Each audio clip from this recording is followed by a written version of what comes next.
Good morning, everyone. I'm Elizabeth Canuel, and I'm chair of the Delta Independent Science Board. And I'm here to welcome you this morning to our Brown Bag Seminar, which is it's a hosted meeting of the Delta Lead Scientist Interview Panel, which serves as an advisory committee to the Delta ISB.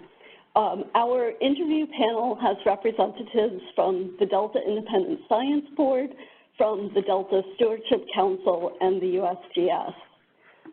So I think, as most of you in the room know, the USGS and Delta Stewardship Council are recruiting the next Delta Lead Scientist, and this Delta Lead Scientist position is appointed by the Council based on a recommendation from the Delta Independent Science Board. As part of our process, we have invited each of the candidates for the position to give a brown bag seminar presentation of their research and experience and how it applies to the position, as well as their vision for the Delta Science program. So following the seminar, we'll have an opportunity for a meet and greet opportunity and I guess a venue for stakeholders and people in the audience to ask general questions. So just as a reminder, this is our second of the 4 brown bag seminars, and these seminars provide an opportunity for the public to learn more about the applicant. So just a little bit of logistics. Please remember to silence your phones. If you need to use the restroom, there are keys outside of the room, and the bathrooms are to the left and down the hall. So I'm going to begin with a roll call of the interview panel. Steve Brandt, Tracy Collier. Here. Present. Okay, Mike Tchaikovsky. Present.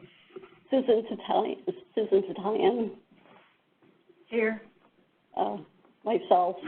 And then we have one member of the interview panel, Randy Fiorini, who's unable to be here today. Oh, sorry, I forgot. Jessica, I didn't forget you, Jessica. But I jumped into Randy first, but Jessica Pearson? Present. And yes, as I began to tell you, Randy Fiorini is unable to be here today. He may and hopefully is participating by the WebEx. So it's my pleasure to introduce today's Delta Lead Scientist candidate, Dr. Denise Reed. Dr. Reed is a coastal geomorphologist by training. She has degrees in geography from the University of Cambridge and has lived and worked in the U.S. for over 30 years. Her work focuses on coastal marsh sustainability and the role of human activities in modifying coastal systems. For much of her career, she has been directly involved in restoration planning in coastal Louisiana. Her work in the Bay Delta has included field studies of tidal marshes. She's also served on numerous boards and advisory panels, and recently served on the development of a science plan for Delta Smelt. Dr. Reed is currently a member of the National Academy's Committee on Everglades Restoration and is a member of NOAA's Science Advisory Board. And today she'll be talking with us about predicting, detecting, understanding science to inform decision making.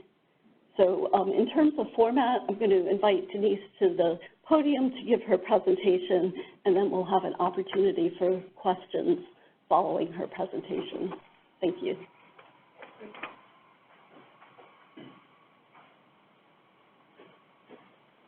Thank you very much, Liz, and thank you for coming today. And thanks to everybody on the phone, on the webinar system. I've listened to a number of these brown bag seminars remotely, and it's a great service. I'm really glad that you provide that to everybody. Hopefully you can hear me. If at some point you can't, then please gesticulate appropriately.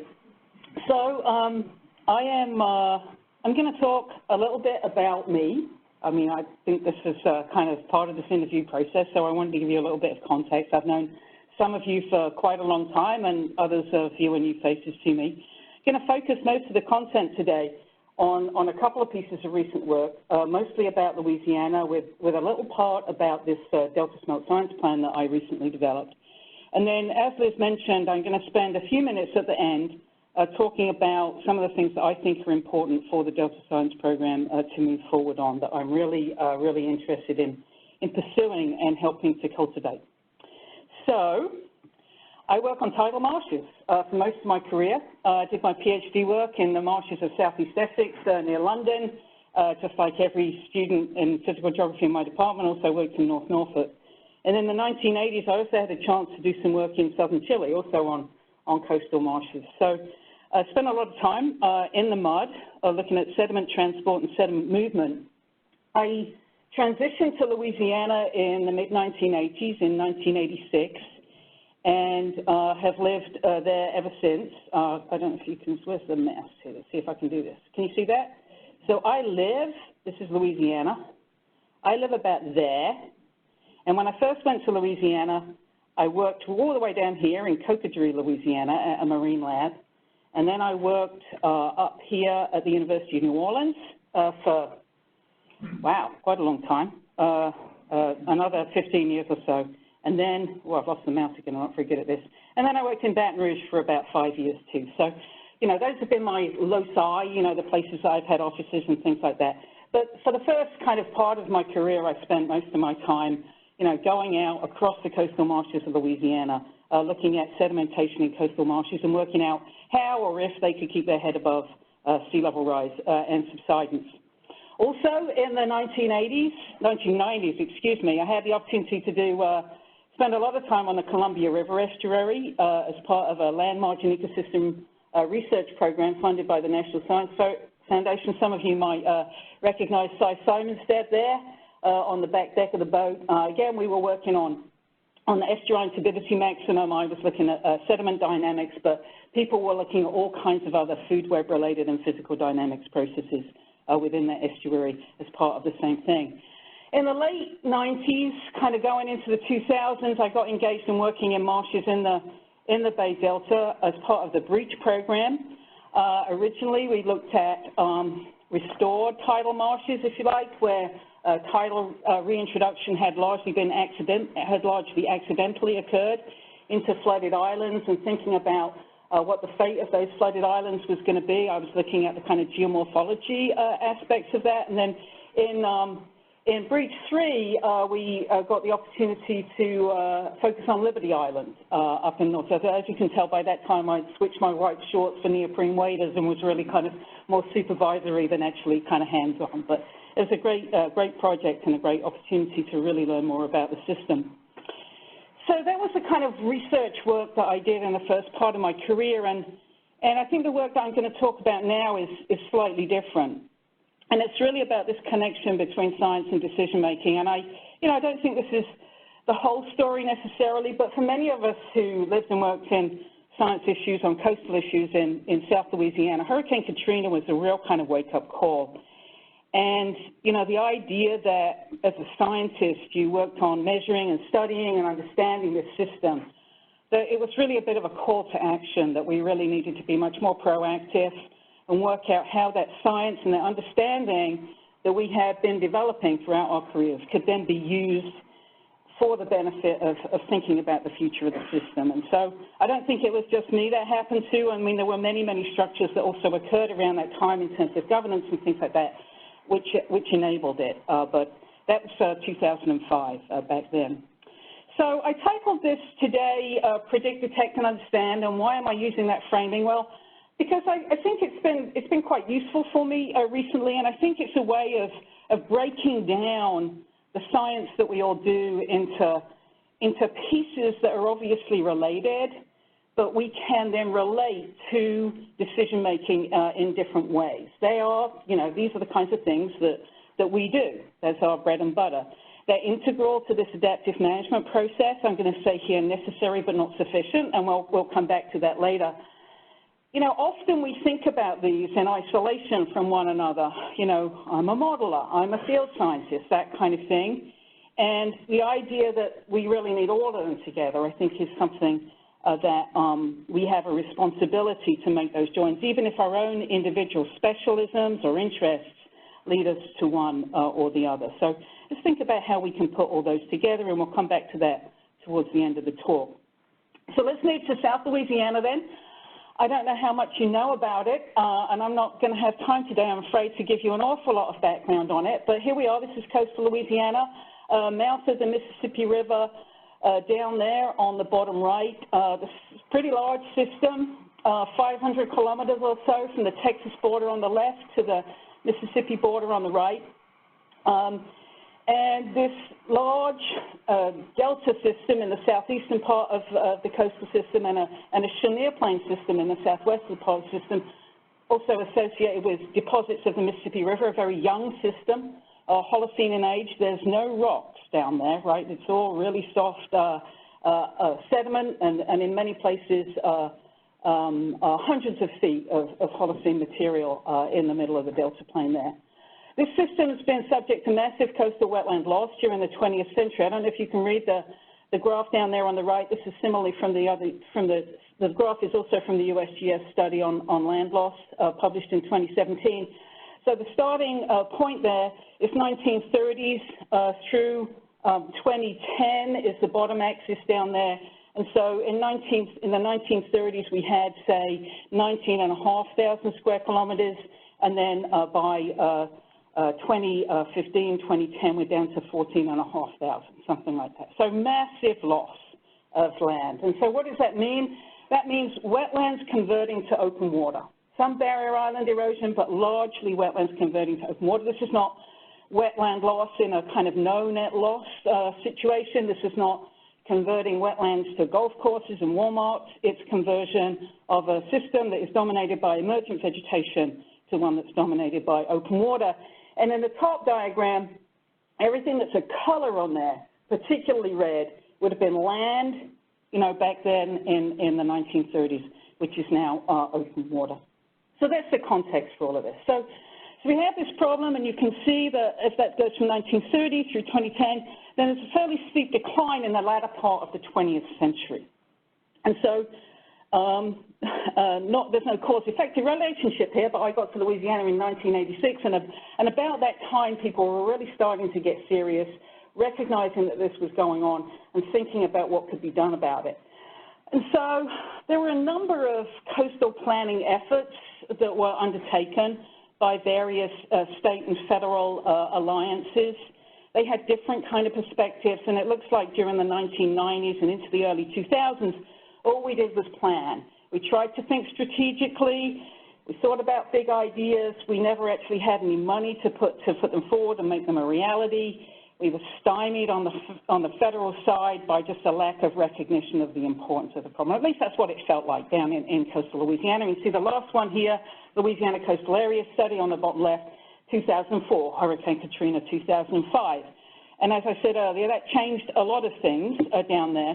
One of the things that happened was that state government, I was talking earlier about how sometimes as scientists we stovepipe ourselves, and government too is similarly often stovepiped. Prior to Hurricane Katrina, restoration activities, doing something about wetland loss, that was in one government department in the state of Louisiana, and issues about coastal flood risk, about storm surges, you know, the kind of flooding that we got during Katrina, that was dealt with in another department. Post-Hurricane Katrina, the government, there was legislation that joined those together, and that then also mandated a comprehensive master plan for the coast to be developed. And so we pulled together the first one in, you know, that period after Hurricane Katrina that was, I won't say it was chaotic, it was difficult. There was, you know, so much going on in the state. We pulled it together, existing information, just got what we could together. The great thing about the legislation that was passed, and this may also be true of the Delta Reform Act here, is that it called for the plan to be periodically revisited. Initially, it was every 5 years. That's recently been changed to every 6 years.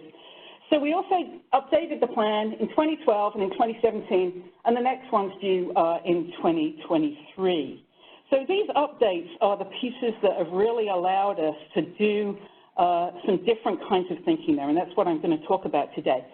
So the basic approach, an analytical approach that we applied, developed for 2012 plan and refined even more in 2017 and continuing to work on, is basically around what we call these two decision drivers. Risk reduction, and our metric for that is expected annual damages from hurricane storm surges and waves. And on the restoration side, the land loss issue that I talked about before, our major metric there is land area, and that land is wetland area.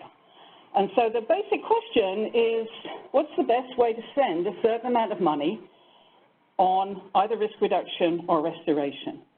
How should we allocate our resources towards these specific goals that we have? And, you know, the amount of money that we use in the plan was about $25 billion on each side of the equation. So this is the overall approach that we came up with for 2012. There are lots of ideas out there about what should be done about coastal restoration in Louisiana. I don't know, 2 or 3 million people in the coast, they're all experts and they've all got ideas, and many of them are very, very good ideas. But those ideas have to be sifted through.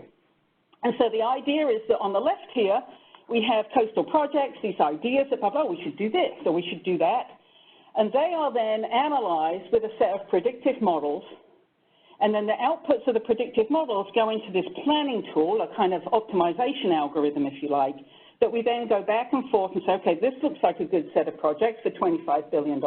Let's look at them together, see how they work, and we go kind of back and forth between the middle and the right there until the CPRA, the Coastal Protection and Restoration Authority, that is the agency in charge, determines that these projects will be part of the plan.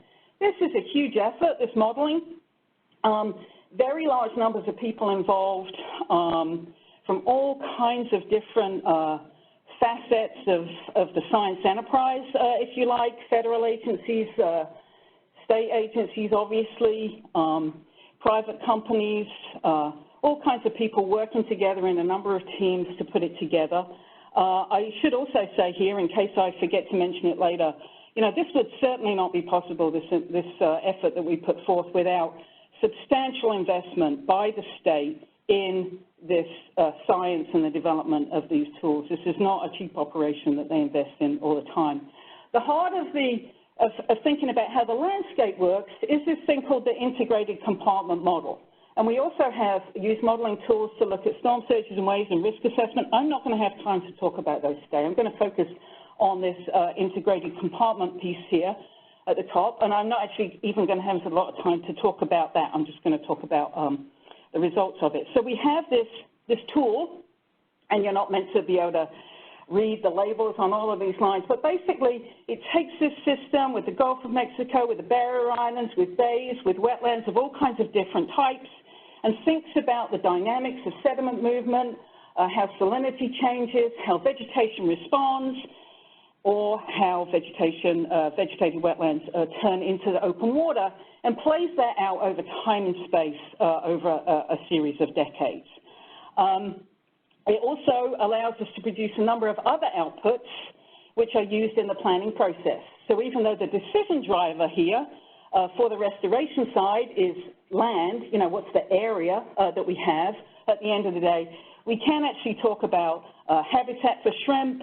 We can actually talk about what happens to oil and gas related communities across the coast, and a number of other metrics that we calculate in order to say, if we do this set of projects, what kind of changes do we think are going to occur across the coast?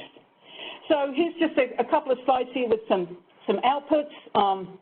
This is kind of a little bit of a cartoon slide. All of this analysis is done across a number of environmental scenarios. And so what you're going to see here, this is output from the 2017 Coastal Master Plan.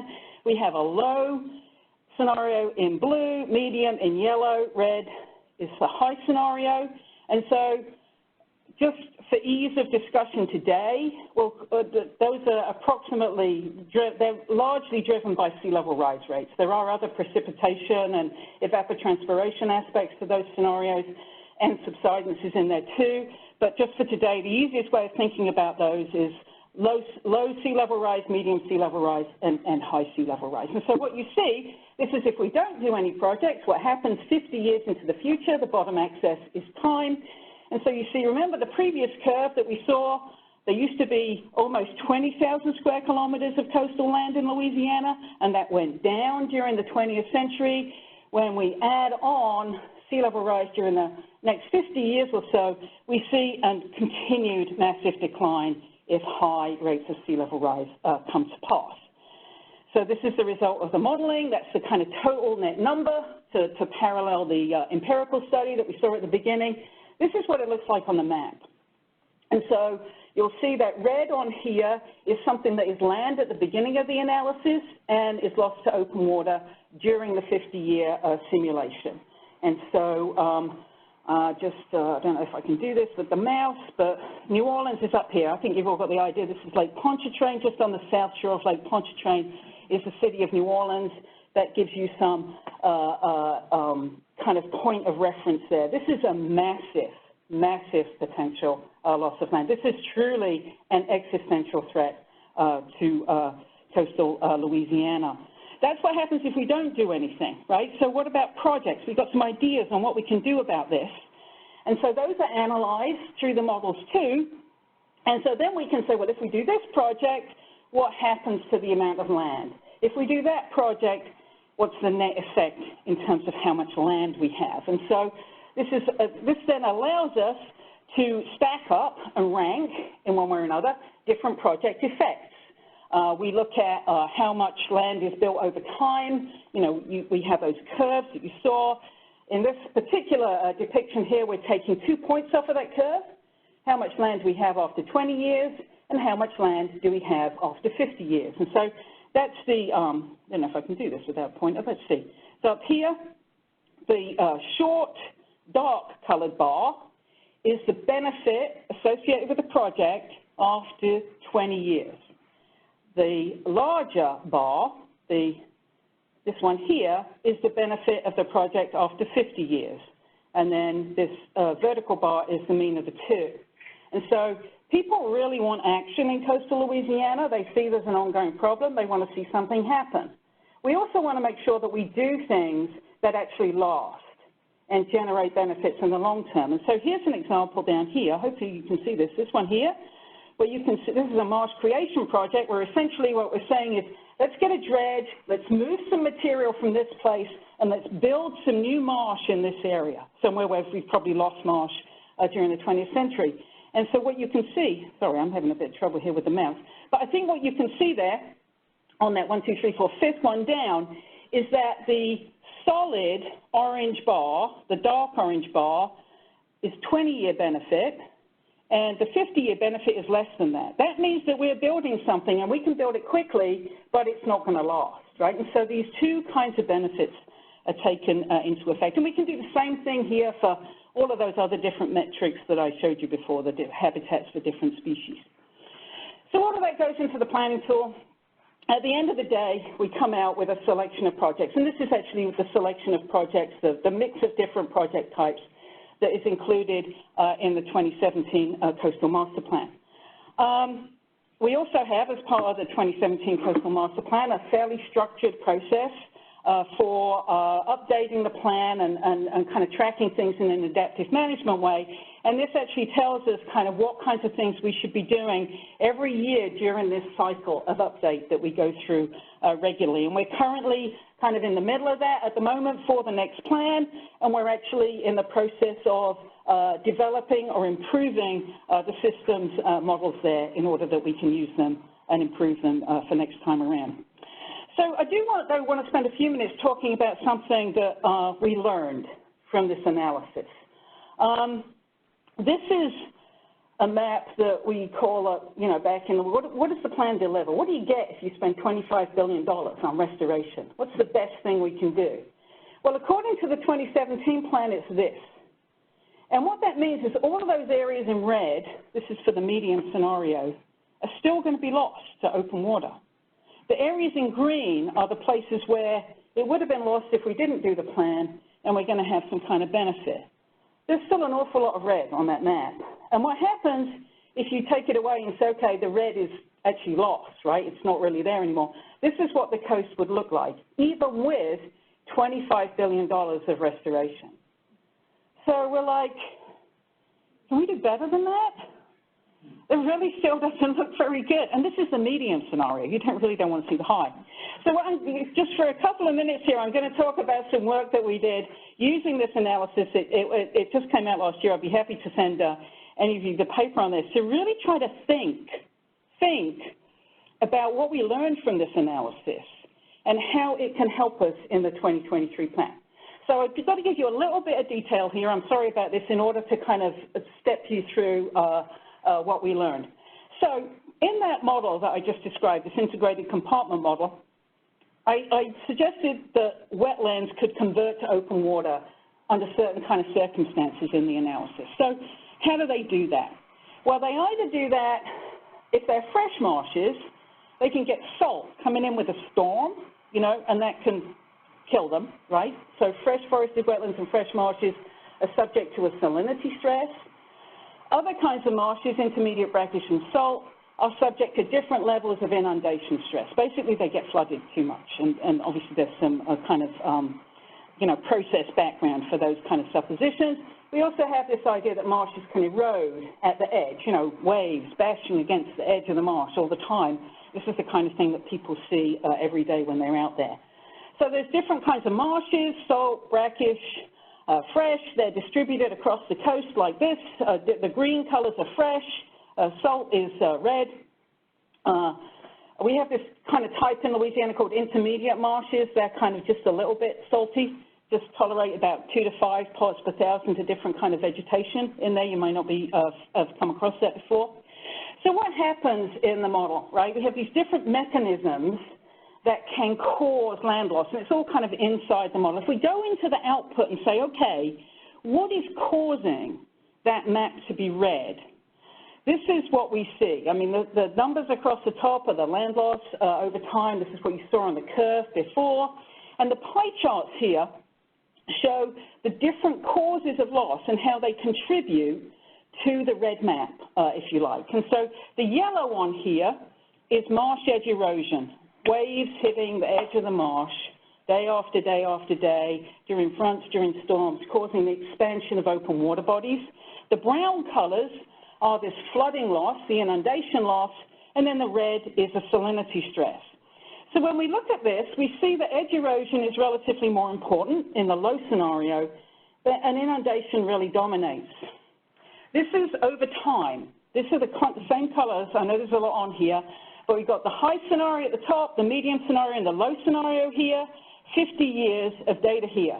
So one thing you see is that land loss is not, you saw this in the curve previously, land loss ramps up over time, but also there's a difference in the contribution of the different factors over time. Marsh edge erosion is more important in the early years, and it's more important in the low scenario, but when we get into the later years, it's this inundation effect that really starts to dominate. The other thing that we see here is that red bars, red on here is this loss of fresh wetlands due to salinity penetration. It's periodic. It occurs now and again, like this. You see that there are, I don't know if you can see within those kind of rectangles I've put on there, there are years when a lot happens with saltwater penetration into fresh marshes. So what's going on there? It's not consistent across scenarios. Well, we took a closer look at that, and this is all about kind of diving in and trying to understand what the modeling is telling us. And we're looking at a part of the southwestern part of the coast there, see the blue star in the map, and we're looking at this particular part, basin called the Mermentau Basin, and the red bars on the red arrow, blue arrows on the bar chart show these particular years when salt loss of fresh wetlands was important. What's happening is this is occurring not because of sea level rise and storms, it's actually occurring because of a set of interacting climatic conditions. When we have conditions in the 50-year modeling sequence of events that gives us a really dry summer, and it's combined with low river inflows, then we get these really high salinities. And when those conditions converge, that can be really bad and really cause an increase in salinity. And so this is just the graph that shows us that, net summer precipitation at the top, a 50-year sequence on the horizontal axis. The middle graph is the average summer flow anomaly. There's a stream, a river, the Mermentau River coming into this part of the coast. Obviously, it has an interannual variability. And when we get negative surface water balance in the summer and low stream inflow, then we get higher salinity. It makes sense. This is not an effect that we thought was necessarily important. I spent like most of my career thinking, we need sediment. It's one of the most limiting factors for Louisiana coastal wetlands, and it's quite possible that in the future fresh water could be equally limiting. So the idea here is that doing this kind of diagnostic analysis really makes you think about what's going on, and it allows you to think forward. We've got to start solving the problems of tomorrow, not the problems of today, if you like. A lot of the public, they want things that address the problem that they see out of the window. What we see in this analysis, and I haven't been able to spend a lot of time talking about it, is that the problems of tomorrow are not as of today. We can solve those. We can put rocks all around the edges of the wetlands, right? But they're still going to go underwater in 30 or 40 years. It's not a long-term solution. So we're using this to try to come up with some better projects for the 2023 plan so we can actually have a map that perhaps doesn't look so red as a result of $25 billion of investment. So that was a very quick tour around a lot of stuff in South Louisiana. I'll say a little bit about something that you may feel that many of you know much more about than I do, which is Delta Smelt. I was recently engaged to help put together a science plan for Delta Smelt, and some of you are already familiar with this. So I do want, for those of you who aren't, I do want to emphasize that this was about targeting the effects of ambient environmental conditions and flow-related management actions on Delta Smelt as a fairly limited set of the potential actions that could be deemed to benefit Delta Smelt. And I was asked to put together some thoughts about how science could move forward that understanding. I'm not really going to talk much about the science today that I recommended, and I'll be happy to send anybody a copy of the plan. But I think that what I saw there in this circumstance that I was brought in to try to help with was some kind of problems that are potentially more systemic than just this particular issue within the Delta. The idea was to try to be responsive to management needs, to be efficient and effective with limited resources, but also to generate timely, usable information. With Delta Smelt, with the annual cycle for the species, timeliness is everything. We can't miss too many years, or I mean, you know, things are not optimistic at the moment, but, you know, we really need to be able to turn things around pretty quickly. So I put together some ideas on how we could use model predictions, data products, synthesis reports to provide information as a result of studies that were undertaken and still make sure that we followed these kinds of best practices here. Important in this was this idea of a structured process. The idea that if we really want science to make a contribution to these management decisions, we have to be deliberate about that, and we have to really think and plan that and not just be reacting all the time. So at the heart of the science plan was the idea that we could develop, or a 3-year science plan could be developed around flow-related management actions and changing environmental conditions in Delta Smelt. Now, you know here that you never know how much water you've got for a flow-related action until the year that you've got the water. So planning 3 years in advance sounds a little bit futile. But, you know, my point in this plan was unless we really think about this in advance, we are always going to be reacting to these things, and we're never going to be ready. And we know what the array of potential management actions is, and we know what the array of potential scientific activities is. So let's get our act together and think about what we might need to do, and then we can make adjustments as we go through. The other thing was we also need to think about not just what we go out and detect in the field, but what we need to understand and what kind of studies we need. And we actually still need research on this topic. There are some real things that people can do with research studies, investigative research, that can really help. And we also need a synthesis. And so these things could be planned out in a 3-year process. And importantly in here, there is this step of estimating resource availability. We need to recognize that resources will be constrained. We all know this, there's never enough money, but we have to do that and think about what science we can accomplish with the money that we have. So this was not meant to be an aspirational, we need this, we need this, we need this, we need everything. The idea was having a process where you could go through that kind of filter of what's a realistic level of resources over a 3-year cycle. And then every year, when you knew what management actions were going to be undertaken, you could come back and put the flesh on the bones for this particular year. And again, structured around predicting, detecting, and understanding, and really thinking through what opportunities you have within a year to advance the science to understand these management issues. A series of specific questions that teams would ask themselves as they planned and pulled together what was going to happen this year. What are we actually going to do as far as management actions? What happened last time we did this? Was there anything that we really wished we'd studied last time we did this particular management actions? What are the confounding factors? You know, and perhaps in 2017, you know, this was temperature, you know, for the fall action. And this might be something that we want to pay a little bit more attention to next time. So there's more than one action going on. If we're doing something over here and something over here, how does that play together to get to, how do we understand those interacting effects when we look at the overall effect on Delta Smelt? What do we need to measure this year? So think about what happened last year. And, you know, how can we use this? Sometimes we think about only measuring. We only want to do science in related to a management action in the year that we're actually taking the action.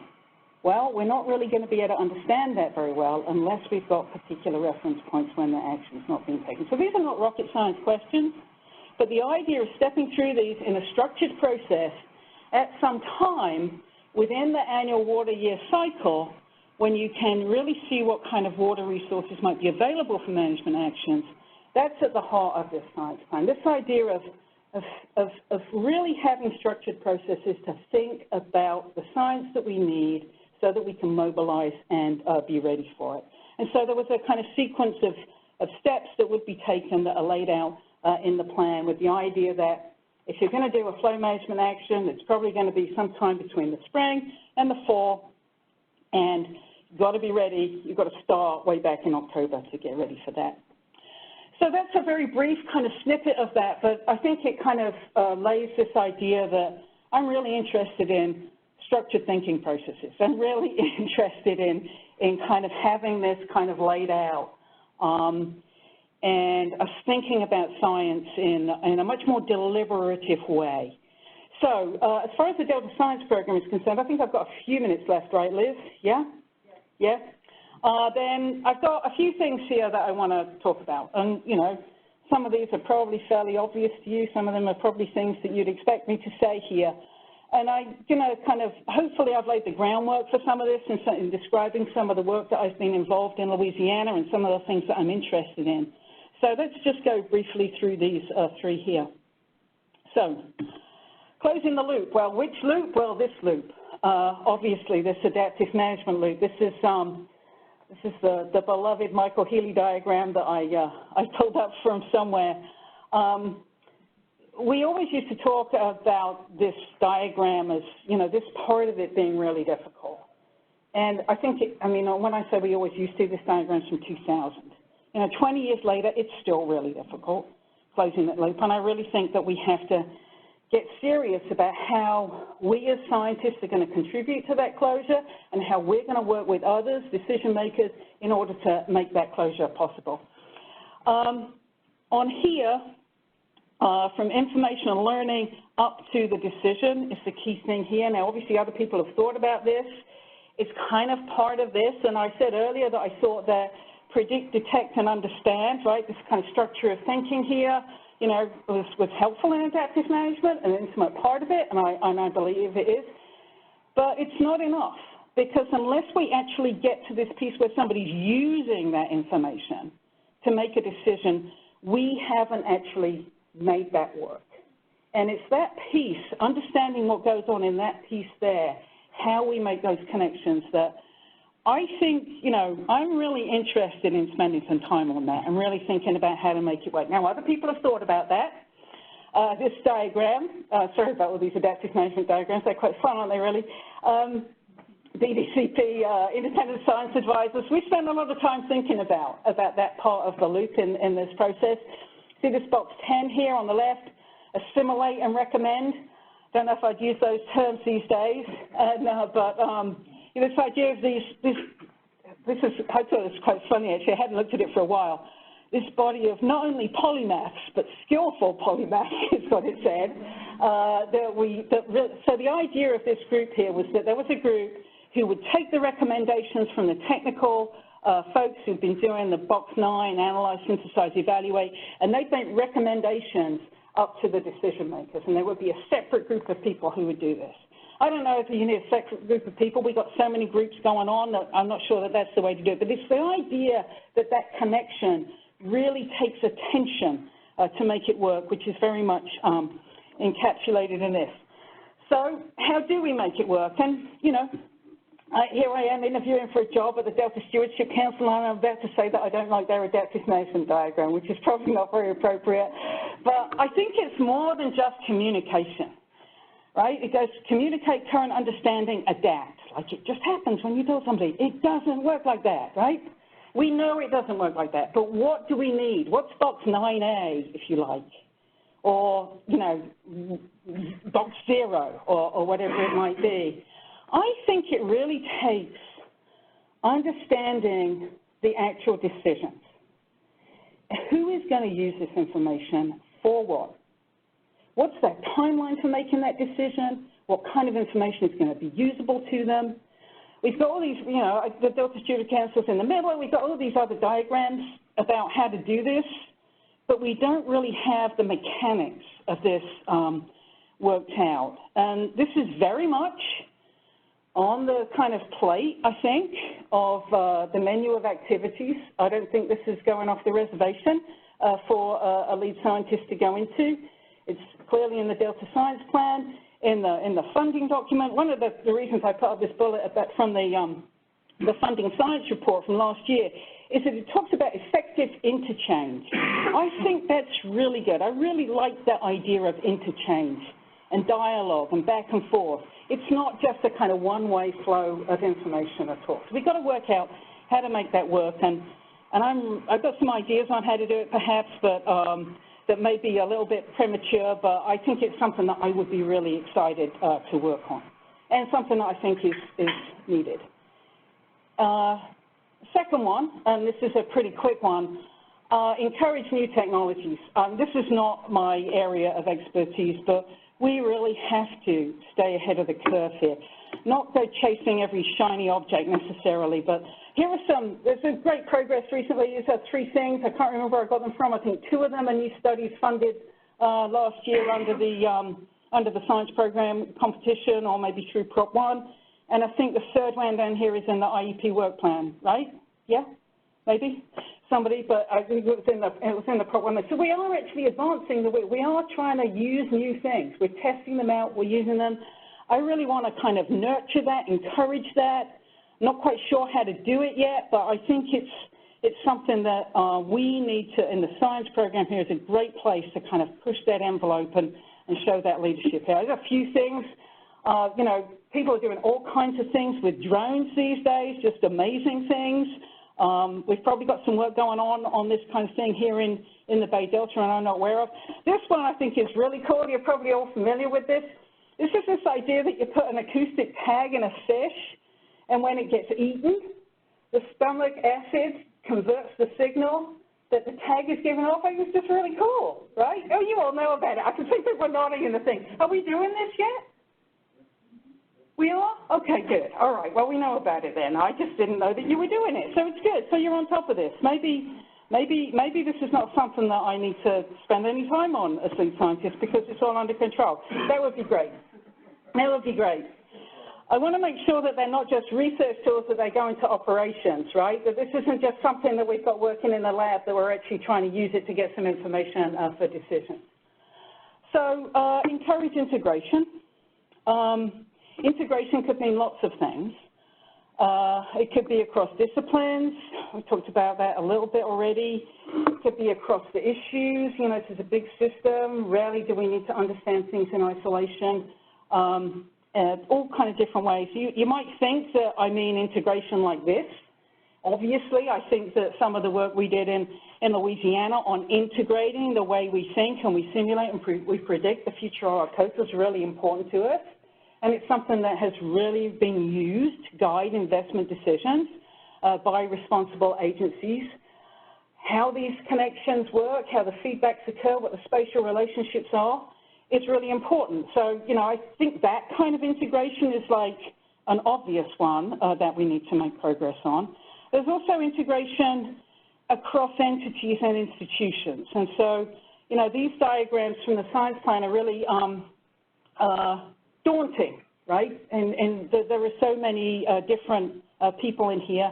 I was thinking the other day, if you put different disciplines on here, like how many engineers would there be, how many biologists would be, and how would they be scattered around, right? So there's multiple dimensions for this kind of integration. I think it's something we need to make sure that we are being efficient about and not duplicative of, and leveraging all the resources that we can have. I'm not quite sure how to move ahead on that, but I think this is definitely something that is should be on the agenda of the next lead scientist in terms of moving it forward.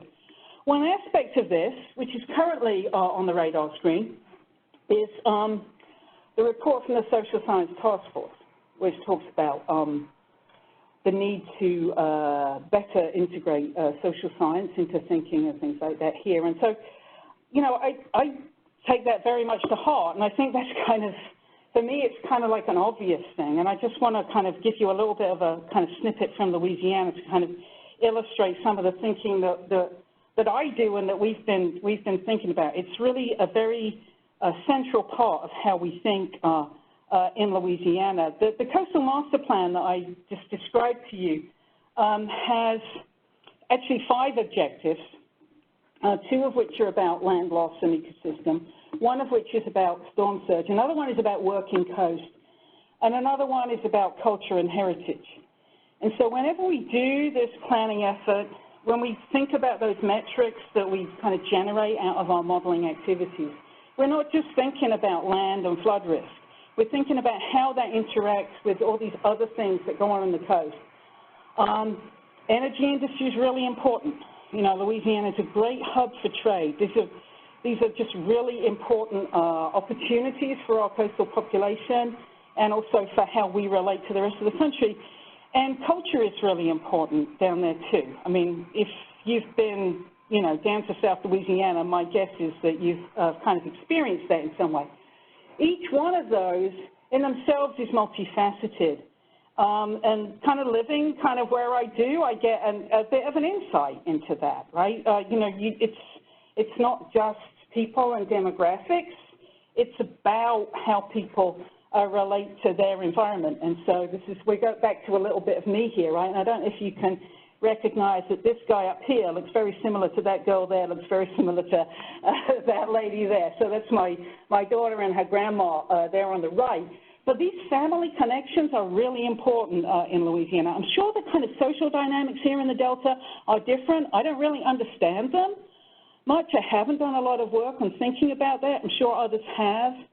But I'm sure there's a similar set of dynamics associated with how people associate with the landscape and the system here that similarly needs to be appreciated. We could not do anything in coastal Louisiana without really thinking about how it affects the people down the bayou. We've actually come up with some structures a little bit to think about that. This is from, I'm sorry, the citation got cut off on the slide on the screen. It's probably on the other ones. But to the point that, you know, this is from a monitoring plan, system-wide assessment and monitoring plan for coastal Louisiana. You see, it's not just about the natural system. It's not just about storm surge. It's really tracking what's going on and thinking about data sources and information that we can use to think about what's going on in the economy, employment, in housing, in population, demographics, and how that ecosystem dependence between those, what the people are doing and what the ecosystem is doing, how those link together, and thinking about what data sets could be brought together to inform that and make sure we're paying attention to it over time. We're really trying on this. It's tough, I'll tell you that, to really integrate this kind of analysis into that framework for modeling that I described earlier. We are trying to make baby steps on that for the 2023 master plan. I don't know if you're familiar. For us, obviously, we're in a big low-lying coastal system with sea level rise coming. Migration and population movement is a really important. Where are people going to go, and where are they going to leave from, and where do we need to get ahead of that game? And so looking at population projections, using the kind of work that Matt Howard does, he's going to be doing some work for the 2023 Coastal Master Plan, thinking about how the things that we can do with the coast intersect with all of the other aspects that kind of determine whether somebody is going to stay or leave. And I don't mean stay or leave in a kind of storm surge is coming kind of thing. Clearly, we want people to evacuate, and we want them to come back afterwards. We're talking about migration here and displacement. And then the other thing is really trying to look at this. Perhaps this is, this is really important in Louisiana. I think it probably is here too, to think about all of this through a lens of equity. You know, the people who can afford to leave are going to leave. I'm lucky. I live down the bayou. I could afford to go if I needed to. There are lots of people who could not afford to go. We have to make sure that the actions that we take, we bring this into our science, that we help the agency understand the implications of that. We're still working on what that might be and how to do that, but this is very much in conscious in terms of the conversation we're having down there in Louisiana. The issues here are different. I'm sure they are. But the idea of bringing this kind of thinking centrally in is something that I'm very interested in promoting and working with others to make sure that we do. So that's enough from me. Had enough of me talking today. These are my children, Andre and Sarah, and that's my house. You see, I'm not going to flood yet. Thanks very much. Thanks for coming.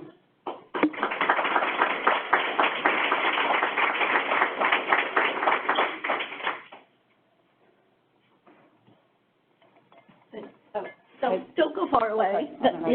Thank you, Denise. So I just wanted to say a couple of words about format and process. So the first thing that we'll do is to take questions from the audience. And if you have a question, raise your hand. Edmund will bring a microphone to you so that everybody can hear the questions as well as the responses. And then we have several participants from our WebEx connection. And so we'll leave time for their questions toward the end.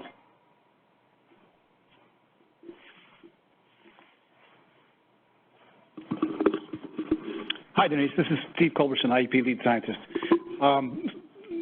I learned some things about you today I didn't know, so thank you. You mentioned users, and in my mind, it turns out that the most important sort of untapped and maybe misunderstood resource right now, as you describe it in your remarks, were the users. Do you have any ideas about how we can be more successful at turning what we're discovering and knowing, what we, think about, talk about, into actionable and useful recommendations, changes, practices? Well, I tell you how I would start.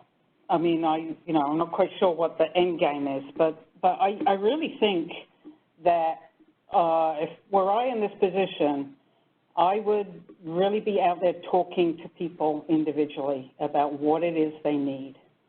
I feel like we need to make that connection directly. I feel like there are a lot of issues or needs or concerns that don't always get expressed in the kind of interactive forums that we have with people sitting around the table. So I think the idea of really trying to understand what it is they need, what kind of things that they need.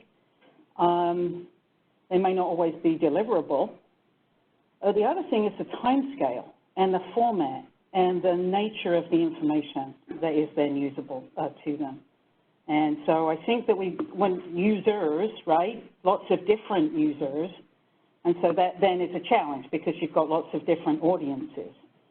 But somebody is going to make a decision, and really you want everybody else to kind of be comfortable with that decision, and there's some kind of transparency to the scientific information that went to informing the decision, not necessarily driving it, but informing it. And so I'd start, Steve, by really talking to I'm going to say, the people around the DPIC table, right? but not necessarily at DPIC, if that makes sense.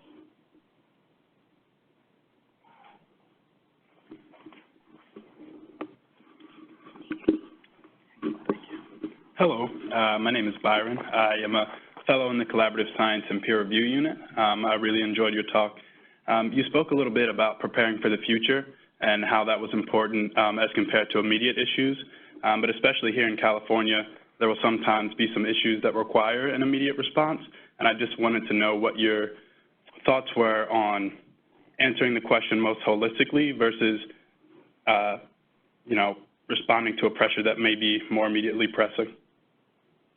Yeah, no, thank you. That's a great question, and I didn't want to imply that we should not be, as scientists, really be trying to help people out in need, right? And I think one of the things I was thinking about with this 3-year science planning process for the Delta Smelt plan was trying to anticipate what those needs might be and get at least an early level of conceptual planning in place.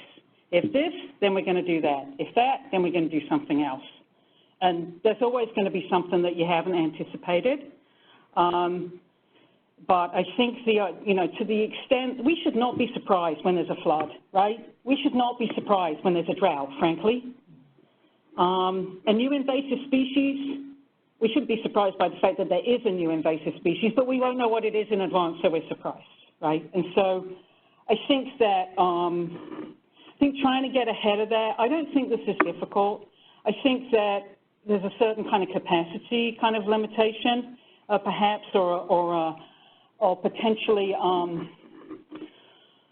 everybody's so busy, right, that just doing conceptual planning, it sounds like a waste of time. But I think if we can get a little bit of that kind of done, then I think that will pay off in the long run. There are, who are we going to need to do what down the road? So I didn't mean to imply that, we shouldn't be helping out.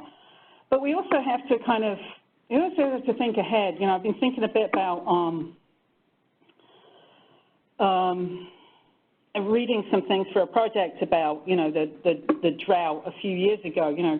What can we learn now that gets us ready for the next one, right? Even if it's not as severe as the last one, let's not wait until it happens.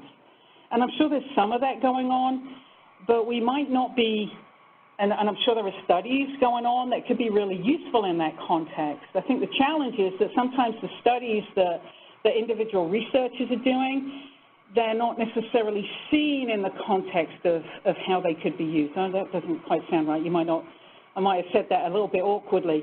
But I think we can do a better job thinking about what we do know about the system and getting that packaged in a way that can be useful when we need it. And this is part of this, the idea of synthesis, which I know is something there's a lot of thinking been going on within the science program and within IEP and others. But pulling together information in a way that we can use it when we need it is part of that.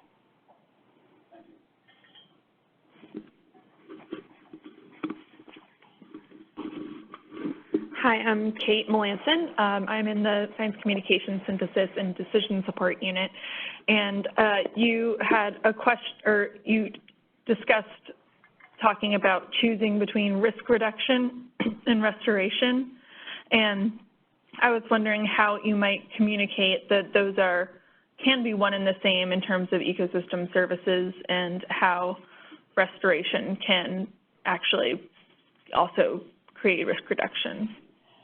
Yeah, I spent a lot of time thinking about that. That was one of those post-Katrina issues that kind of raised up, and I have spent some time thinking about it. In fact, if I hadn't talked about the master plan, I probably would have talked about that. I think that in Louisiana, with the storm surge coming in and moving across this massive wetland before it hits the populated community, the idea that wetland loss has been a contributor to increased storm surge is, something that is the subject of newspaper editorials and, the man in the street knows that, the person in the street knows that, but they really don't know that. That's the trouble. And there's a certain kind of conventional wisdom around that, which I almost have a kind of personal vendetta to get rid of. There are undoubtedly circumstances where it can make a difference, and forested wetlands and waves is the most obvious kind of condition. And we are lucky in Louisiana because we have such extensive wetlands that if anybody has a chance of mitigating a storm surge with wetlands, we do, because we've got so much. But if it's a big storm and it comes in slowly, it's not going to make a whole lot of difference. Unfortunately, every storm is different. You know this. Probably every flood is different. Every drought is different, right? So maybe that's the thinking that you might have here. It's difficult to generalize. I'm really concerned that these broad generalizations kind of are out there. And we can do science that tells us how effective it is. We don't need those broad generalizations. We don't need rules of thumb. We can do science.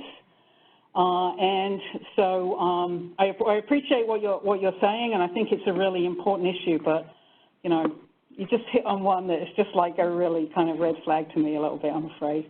Yeah, we got to stick to the facts. That's not, as scientists get absorbed into the conventional wisdom.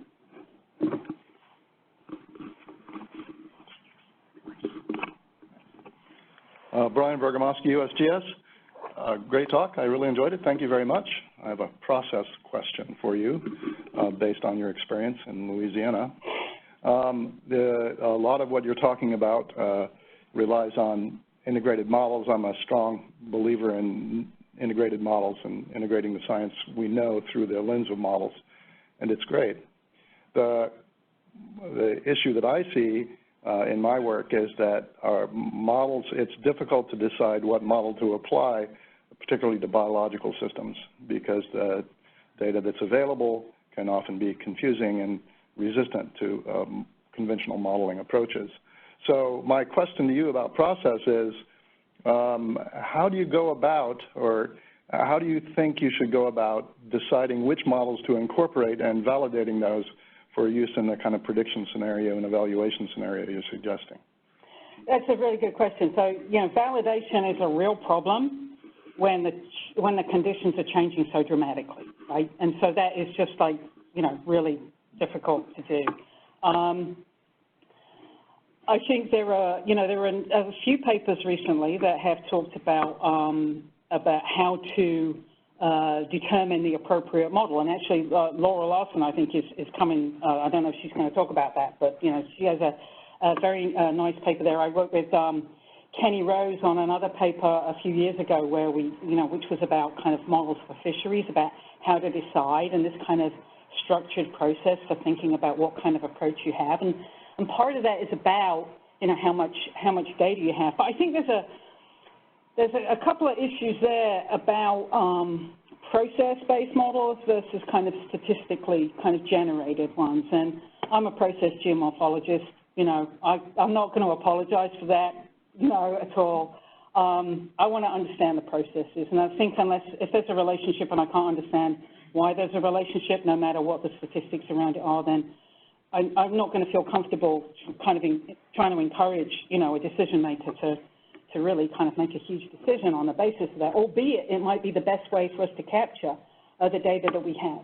I'd like to focus on process-based interpretations, quantitative process-based interpretations. While you've raised models, another thing that I kind of, in my discussions here, talking to us, some people just don't understand why we need more than one model. Brian is laughing for those of you on the phone. And we've just got to do a better job of explaining what this one does and what that one does and what that one does and what you can use this one for and what you can use that one for and what you can use the other one for. And I think that idea of deciding, how to put the information together depends a lot on who's going to use it for what and what their kind of tolerance for validation would be. And we also have to do a better job explaining to people that we are if we've got some kind of integrated model that has ecological processes and hydrological processes in there, we're probably going to get the stage a whole lot better than we're going to get the primary productivity, right? And we've got to help people understand that that is just the way it is. And we might be able to get this like this and that like that, but that's actually pretty good, and we're feeling good about it. So, you know, I think there's a lot of kind of communication there. Model equals model equals model is not something that we want to promulgate. We've got to do a better job kind of fleshing that out, I think. I may not have answered your question very well, but hopefully Laurel will talk about, you know, that work that she did, which I thought was quite intriguing.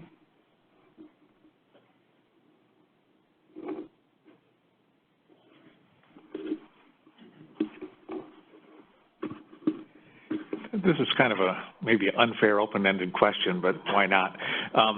You talk about the need for infusing science into the decision-making process, and I think everyone would agree that that's a goal, and there's a lot of different ways to do that, as you've talked about. But how do you measure success, or how do you measure failure? And you know, you use science every day for your life. You'll walk out and decide what the weather's going to be, and there's science or the weather forecast, and that's science. You make a decision based on that. I would suspect that most management decision makers use science to some degree. So I'm wondering how you would measure success, that you've now been successful in infusing science into the process, or that you failed. Is there any way to do that? That's a really good question, Steve. I think, I'm probably not going to be able to answer it very directly, but you did say it was an open-ended question. So,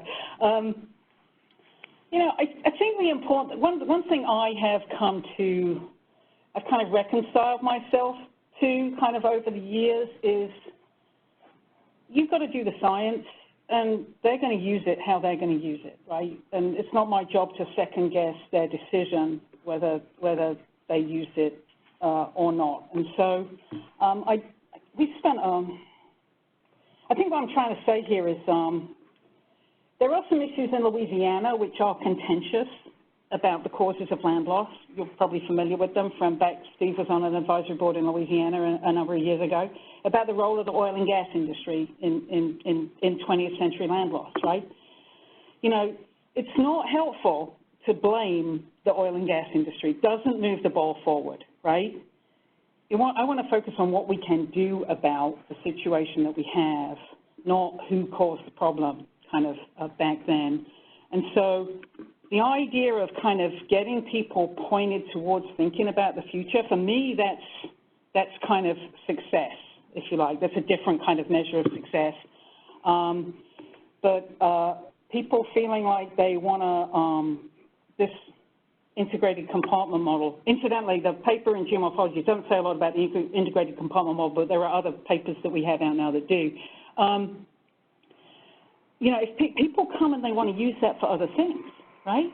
Like it's been useful for that. Well, can we the national park south of New Orleans? Well, we've got to do this plan. My superintendent really wants to know. Can we use that? You know, how can we adapt that? How can we? Basically, it's like it's a framework for thinking about things, as much as a specific set of you know, equations and algorithms that produce an end. It's success in that people feel like having a model or having some simulation results is going to be useful to them. That I find very gratifying. You know, there are other times when people, and I think we see this in a number of circumstances, they take the results and they misinterpret them. that feels like failure, and we haven't communicated about what this should be used for. And so I think it's a really good question on what's a good way of assessing performance on that kind of thing. I'm sure other people smarter than me may have done some thinking about that, but I think it's certainly something that's worth tracking. And we can track use, we can track application, but you know, higher use and higher application doesn't necessarily equal success. So just the application in and of itself, I think I'm not sufficiently naive to think that the more people use it, the better it is. But if it helps them, it probably is.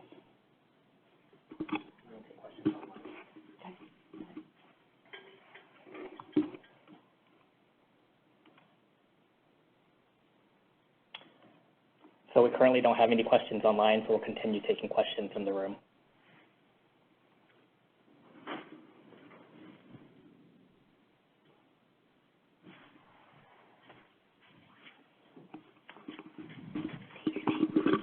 Tracy Collier, member of the ISB. Thanks, Denise. Yeah, really, really interesting presentation. I'm curious, for the master planning process and all the iterations you've had, you've gone through 3 cycles now, I think, about? Yeah. Or you started on the 4th or something like that. So has it been enough time since you've developed and improved the modeling to be able to say, this should have this sort of an outcome in terms of land production or stemming land loss? Are you to a point, or do you know when the region will be to a point when you can look back at the effectiveness of the planning to see how's it matching with your projections? I'm just really curious about that, because it's been long enough that I'm sure somebody is asking, where's the results? So, great question. A couple of things there. We are now at the point where we should be able to soon do a hindcast with the model, right? It needs a certain set of information. So, you know, we showed a land loss curve, right, from 1932 right through 2015 or whatever it was. So, wow, can the model recreate that? That's a really good question. So, but we need to know what the symmetry and the topography and all those kinds of things were in 1932. And unless we get that reasonably right, then if it fits, it's probably, you know, by chance as much as anything else. So we are a little bit stymied on going back a long way just by the availability of data to drive the simulation. But we are now getting to the point in 2020 where we can probably go back to 2005 after Katrina. I mean, there was a lot of information collected. And so we also have a very extensive coastal wetlands monitoring program. We have 390 stations across the coast in the wetlands. We've now got 10 years of data from them on a very large area. So we're now at about the point where we can do that. The issue about whether or not we can track performance in the program is slightly different because, you know, $25 billion? We don't have $25 billion, right? You know, one of the exciting things about working in coastal Louisiana at the minute is that we now have, the Coastal Protection and Restoration Authority now has $1 billion a year program for restoration and risk reduction. Now, unfortunately, a lot of those revenues are associated with Deepwater Horizon. You know, who wants that to generate revenue? That's not obviously a source of income that anyone would like. But, you know, we are now at the point of putting some larger projects on the ground. I do also want to say, and I probably should have put this in the presentation, I've tried to cram too much in as usual, but relative to the point about needing more than one model, the one that I described or talked about the analysis from, this is designed as a coast-wide long-term planning tool. It's designed to be a fairly high-level set of analysis. We have much more detailed modeling tools that we use for individual project analysis and design. So we've got really good delta building models built in Delta 3D with morphological acceleration, all the things that Delta 3D does for you, to look at morphological change associated with any specific action. So we are able to validate some of those where we have particular circumstances across the coast, like where we've got a delta building near the mouth of the Atchafalaya. You know, we've got pretty good records of that. We are able to provide some validation because it's providing much higher resolution output over shorter periods of time. So, but with this larger scale long-term thing, we haven't been able to do that yet. Hopefully soon.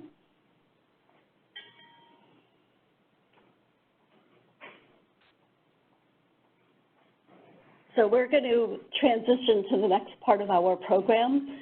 I'd like to thank everyone for attending the seminar and staying for the Q&A session. We're going to take a 10-minute break, and at 12:10, we'll resume and have a meet and greet opportunity with our candidate, Dr. Reed. So I invite you to come back and join that program. But before we end this session, I'd like everyone to thank Denise for her presentation this morning.